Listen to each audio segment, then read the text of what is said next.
எல்லா வஞ்சகங்களையும் நெஞ்சுரகற்று கைதேர்ந்த அந்த கண்ணன் அர்ஜுனனுக்கு சாரதியாக இருந்து சகாயம் செய்து வருகிறான்.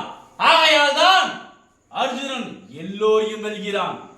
அப்படிப்பட்ட சாரதி மட்டும் எனக்கு இருந்தால் இதுவரை அந்த பாண்டவர்கள் உயிரோடு இருக்க மாட்டார்கள். துரியோதனா, அந்த மாயனுக்கு நிகரான ஒரு சாரதியை எனக்கு ஏற்படுத்தி கொடு. அக்கணமே அப்பாண்டவர்களை கொண்டு உன்னை பாழ வைக்கிறேன். இது உறுதி. கர்ணா, அப்படிப்பட்ட ஒருவன் நம்மில் யார் இருக்கிறார்கள்? அப்படி ஒருவன் இருப்பானாயில் இக்கணமே கூறு. அக்கணமே அவனை சாரதியாக்கி உனக்கு ரதம் செலுத்த சொல்கிறேன்.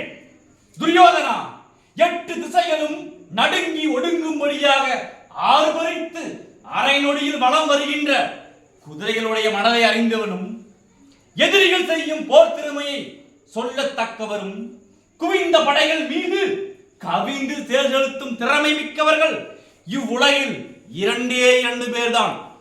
அவர்களில் ஒருவன் அர்ஜுனனுக்கு சாரதியாக இருக்கும் அந்த மாயக்கண்ணன், இன்னொருவன் நம்மிடம் இருக்கும் அந்த சல்லியன்.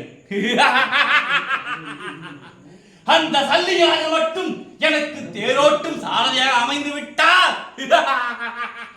துரியோதனா, அந்த சக்கராதரனாய திருமாலும் சர்வ சம்கார ஈசனும் என்னை வளைத்த அந்த பிரமனும் வந்து தேர்விட்டாலும் அல்லது அர்ஜுனனுக்கு துணை நின்றாலும் மூவரையும் சேர்த்தே கொள்வேன்.